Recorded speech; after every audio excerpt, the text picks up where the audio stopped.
Hi, this is Drew Tignanelli. This is our December Pulse update here with Michael P. And we're almost to the end of it.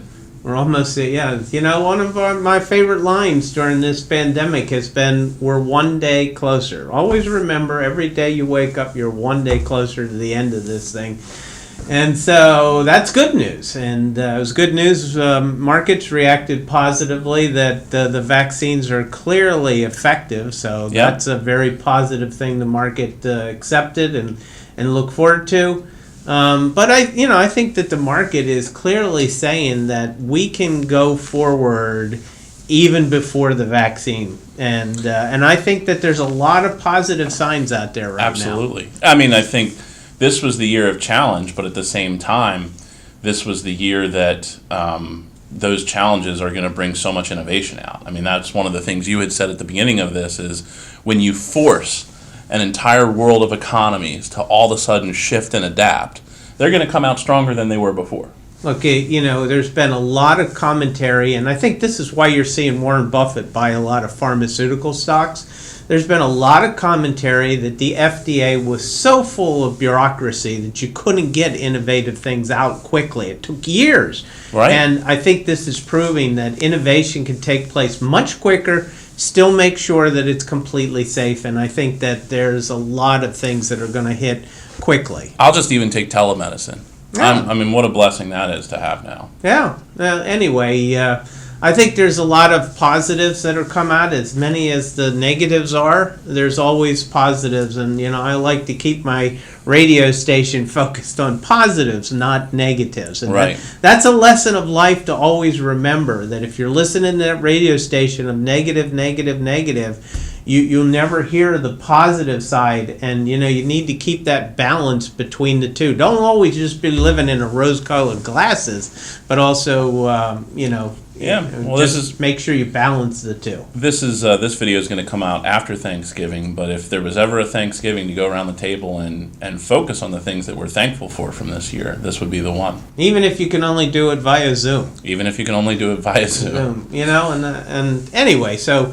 The market is showing a lot of remarkable, and we made this comment that, look, don't sit around and think that your bias as to if your person wins or loses, that it's going to be the end of the world. Because presidents and politicians aren't the thing that really matters to the market as a whole. It's the Federal Reserve and it's corporations and their earnings. Those are the big things. The big opportunity. And it's a big, and for so growth. And you're seeing now a lot of positive signs that are coming out. The railroad indexes that I'm seeing are really starting to show some positive numbers, momentum.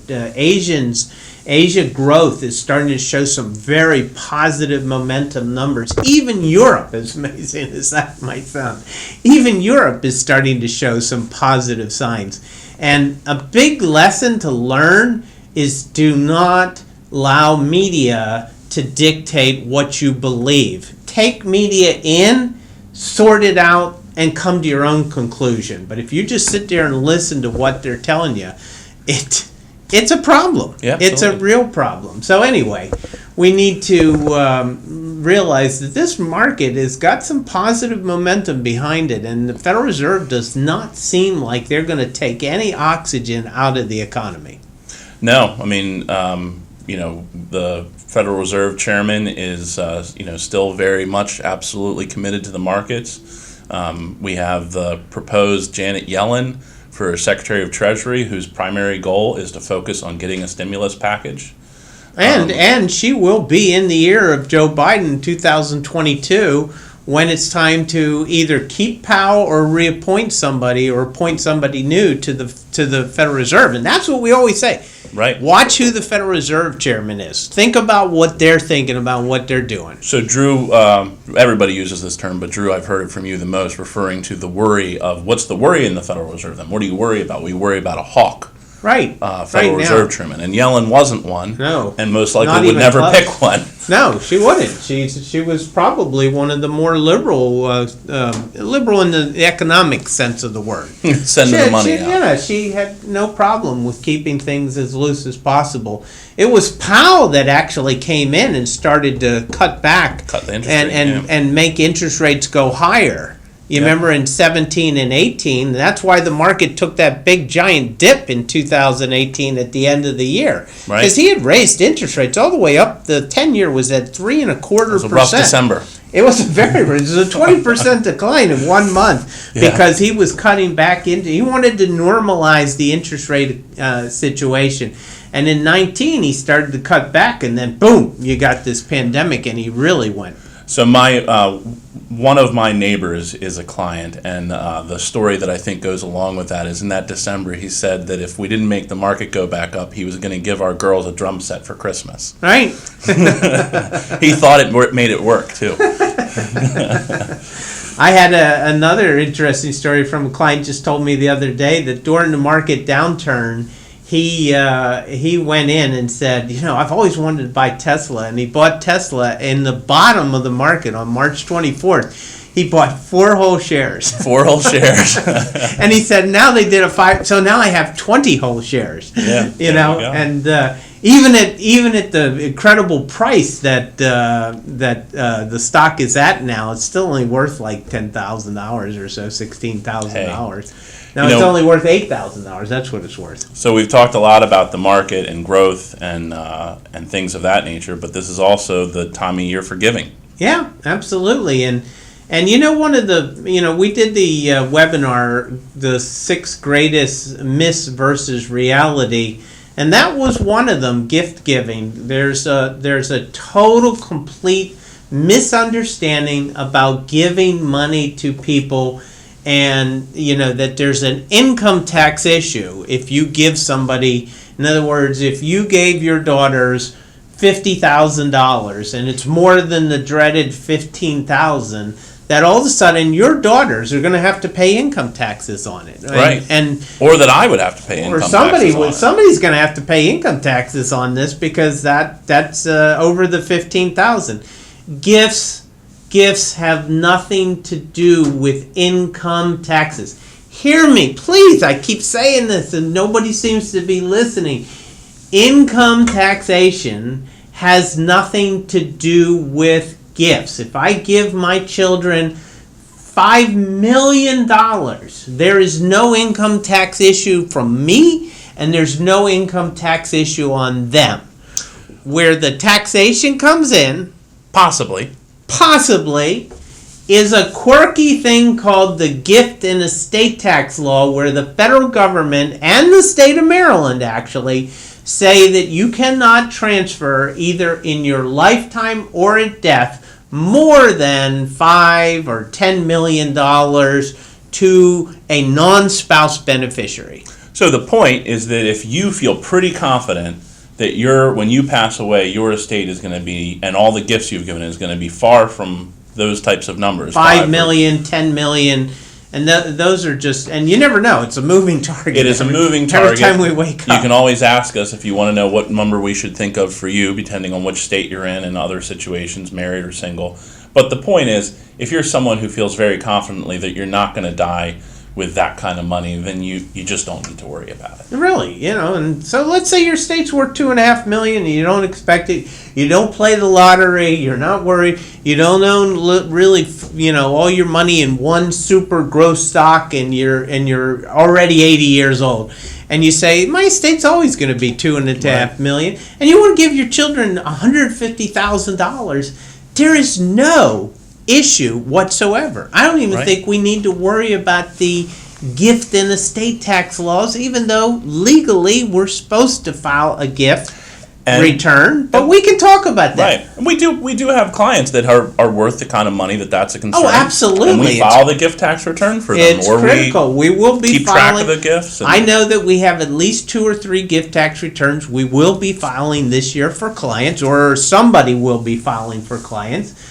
But the point is that there is no income tax issues with giving money to a child if you desire to.